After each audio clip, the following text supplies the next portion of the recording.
మరో breaking news చూస్తున్నాం. జమ్మూ కాశ్మీర్లో మరోసారి కాల్పుల మూత మోగింది. కుల్గాంలో భద్రతా బలగాలు ఉగ్రవాదుల మధ్య భీకరంగా ఎదురు కాల్పులు కొనసాగుతున్నాయి.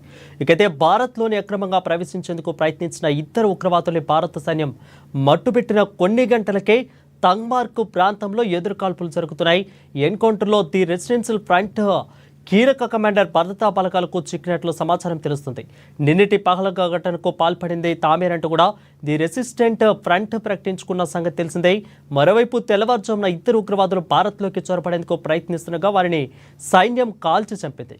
ఎన్కౌంటర్ అనంతరం భారీగా మందుగుండు సామగ్రి, ఆయుధాలు పాకిస్తాన్ కరెన్సీ భద్రతా బలగాలు స్వాధీనం చేసుకున్నాయి.